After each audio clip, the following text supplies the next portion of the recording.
Welcome to Knackerbox Garage, a Scratchy Pants production. Out of the way. So I've tightened up the threads on the gear shift, and there's absolutely no play now, which is lovely. That's exactly the way it should be. There's no. I'm going to look forward to changing gear on that. That was really a good investment. Probably not the cheapest. It was $40 odd, 45 I think. But the difference, of course, now it's highlighted the wear in these. So you can see the gear lever, the whole axle thing. A spindle is the word I'm looking for, the spindle moving. So that's funny. Maybe I'll treat myself to a new pair of these at some point. Yeah, right. So now, battery leads. I want to figure out where this bloody vent hose goes. Because I can't remember. I know it doesn't shove behind there like that. I need to look at the pictures. I want to say it's probably over the back there, actually, like that. That's probably the way it went. Yeah, so I'll look at the pictures and see where it goes. So I did figure this out. This actually goes. Let's go round.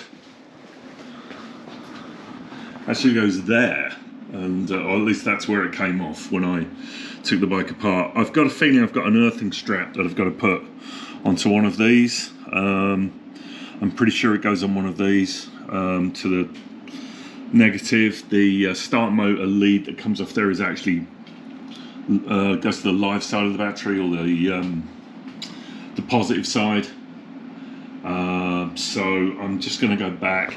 It just shows you how important it is to take photographs. I mean, I do it all the time, but here's the photograph that gave it away. Now you can see the pipe clipped to the back of the side panel, and there's a view from the top, and I don't see that. Well, that's the earthing strap. It goes right there, look. There we go. That's cool. So that's another great photograph to have. That's the earthing strap. Goes to there, just next door to the Speedo. Right, I can put all that on. Battery is in. It's not the stock battery, so the clamps are a little, the earthing leads are a little bit dodgy, or the leads are a little bit dodgy. I maybe loosen that off and bend that down a bit actually, because that should go down. Should be like this one. The seat is plastic, or at least got a plastic liner that goes over it. I plan to cut a piece of old inner tube to lay over this, just for security. Next thing to go on will be the carburetors. I've got replacement ones of these, individual ones, because I don't like this. I don't see the harm in having a lever on each one. I'm not convinced this actually works that well. I don't like the way it was attached either, so there's a few things against it. Yeah, that's it. We're nearly there. We're nearly there for a fire up. I've got to take some chrome cleaner to clean up the pipes a little bit. I don't want to make it too shiny. But then I would like it to be nice. I've got some loose indicators, as you can see. Those need tightening up. I'm going to pop the headlamp bowl off. The headlamp's taken a bit of a ding. I think when this fell over, it's been pushed in. You can see there's a crease here. That may need reinforcement, or may need reinforcement. The seal doesn't fit nicely on the headlamp bowl, so I might want to pull that apart, but I know there's a lot of electrical stuff goes on in here, so I don't really want to get into something that I don't want to disturb things and make things worse. Right now it's all good, although I'm guessing that would leak if we had some water going in. So that's carbs next. Right, so what's happening here is I'm just cleaning out the threads for the carb mounting. I didn't realise, but I squirted WD-40 in the hole and it comes running out. So they're obviously open at the other end, and after 50 years of grime and filth and whatever, they're a bit tight, so I'm just really cleaning them out with an M8 tap to give them a bit, make them a bit nicer, so they don't, you know, get all gunged up and bound up. I've run a dye down the screws as well, just to clean them up. I think what we've had, and I'm just purely surmising, is that we may have had some gasket sealant on the gaskets, and those have kind of got in the thread somehow maybe, and the threads are gummed up a bit. When I pull it out, there's a little bit of aluminum and gunge on there, so just wash them off each time with a bit of WD and go to the next one. So I'll do that on this side, I'll do it on the other side too, and then I didn't clean up at all. And I'll be ready to put the carbs on. On this carb, I've already put the new choke enrichener on, the single enrichener. I'm more positive in that's ability to work than the other one. When I first fired it up, the other choke enrichener just didn't want to know. I've checked the needle height as well on the second clip from the top. There's only 3 slots on that needle, so it's in the middle one. I'll check the other one as well. I think my mixture's slightly lean. I came out 2 turns, and I think it's 2 1/4 and 2 1/2, roughly. I think I need to check the book. I know they're slightly different by 1/4 per turn, but I'll go by what the book says. And then it's silencers on, and we're nearly done. Hurrah!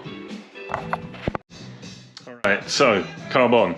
I did notice that the needles are in the wrong position. They're supposed to be second from the top. They were both third from the top. So I've effectively dropped them down, which it's going to weaken the mixture a little. She was gasping a bit when I was trying to open her up. So actually, I think that one was at second, this one was at third. They should both be second. So I've set them as per the manual. I know it's got a bub exhaust on it, which is different.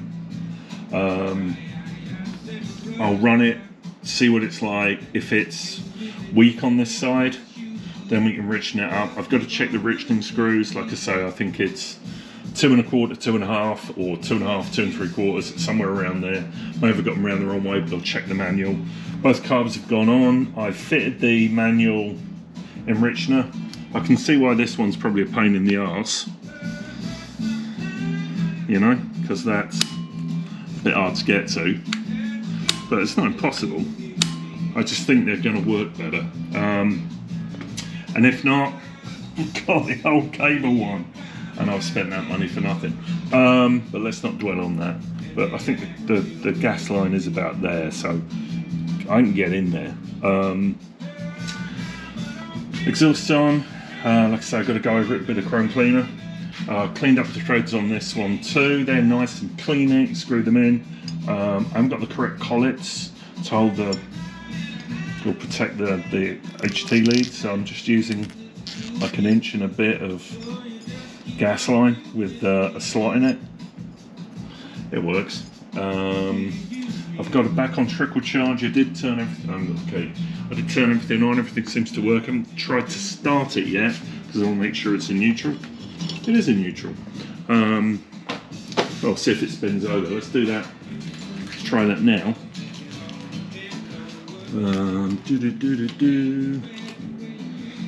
It's on. Hasn't got a, let's just see if she spins.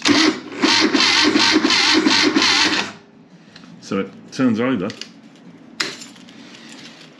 So that's good.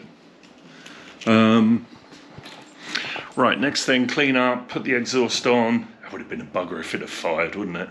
Man, that would have been loud. Yeah, that's going to be it. We'll put the exhaust on, clean everything up, then it's tank on, fuel, go for a fire.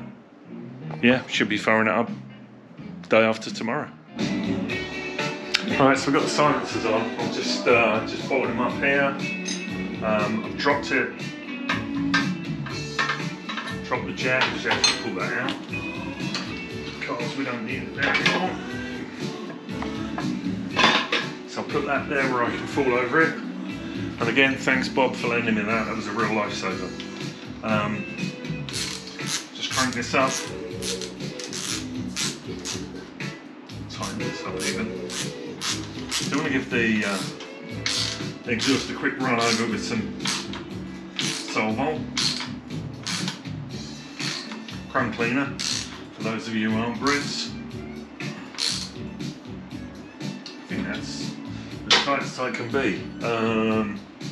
Need to have a little bit of a tidy up, and then I can need to put the tank on, seat on, side stand on, and we'll be good. We'll be in good shape. Put some gas in it and give it a tickle. That'll be it.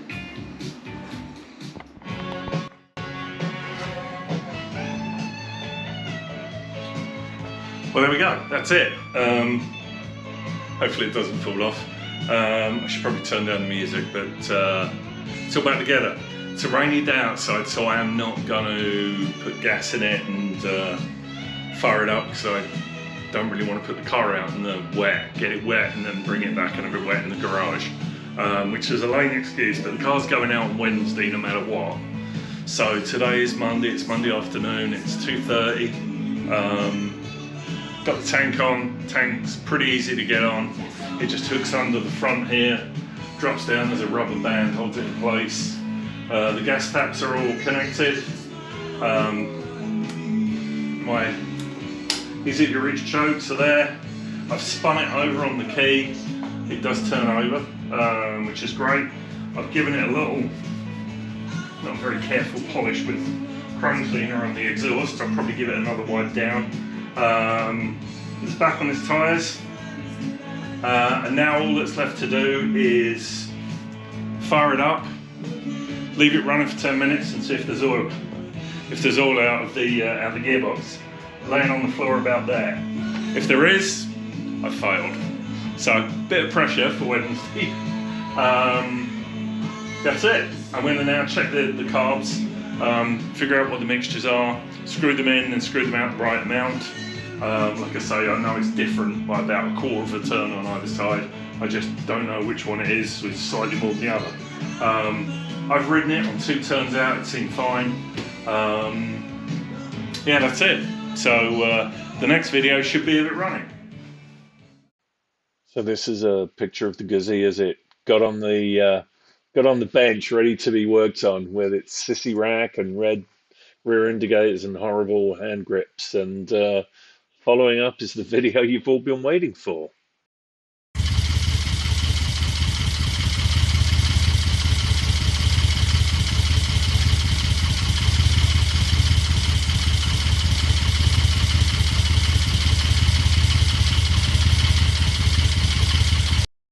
And for an outro piece, here is the transmission input shaft lock nut, as I managed to get it off with its fabricated bracket and nut, so I could get it off with the windy gun.